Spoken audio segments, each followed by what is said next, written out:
गर्मी का मौसम है तो कुछ ठंडा हो যায়। এই গরমে জল খেয়ে শরীরকে ঠান্ডা করাই হলো সবথেকে ভালো উপায়। কিন্তু কতটা? কেউ বলে 8 গ্লাস জল খেতে, তো কেউ বলে 8 লিটার জল খেতে। জল খাওয়া তো প্রয়োজন, কিন্তু ভীষণ কনফিউজ। তাই চলুন আজ জানবো যে অ্যাকচুয়ালি কতটা জল খাওয়ার প্রয়োজন আছে এবং কেন।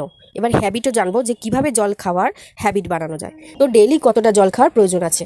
আমেরিকাতে স্টাডি হয়েছে ডেইলি পুরুষদের জলের প্রয়োজন আছে 3.7 লিটার আর মহিলাদের জলের প্রয়োজন আছে 2.7 লিটার। এবার জল আমরা বিভিন্নভাবে অ্যাবজর্ব করতে পারি। 20% খাওয়ার মধ্যে দিয়ে থাকে আর বাকি 80% কিন্তু জল খেতে হবে, আর সেটা হলো 8 গ্লাস জল। জলের বেনিফিট কিন্তু এক এবং অদ্বিতীয়।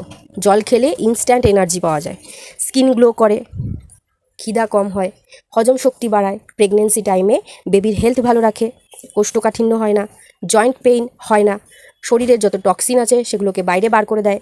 শরীর আমাদের জলেই তৈরি, তো পরিমিত জল খান, কিন্তু অবশ্যই পরিমিত মাত্রায় জল খেতে হবে, অতিরিক্ত মাত্রায় নয়।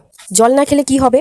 জল না খেলে মাথা ঘুরবে, শরীর দুর্বল লাগবে, কনফিউশন হবে, মার্শাল পেইন হবে, মার্শাল ঠিক করে কাজ করবে না, শরীর হাঁপিয়ে যাবে, স্কিন ড্রাই হয়ে যাবে, অক্সিজেনের লেভেল কমে যাবে, স্কিন এবং কিডনিতে এফেক্ট হবে, ব্রেনে এফেক্ট হবে, বিপি লো হয়ে যাবে, কোষ্ঠকাঠিন্য হবে, তো ভীষণ ক্ষতি আছে। তো জল প্রতিদিন খান এবং 8 গ্লাস করে জল খান।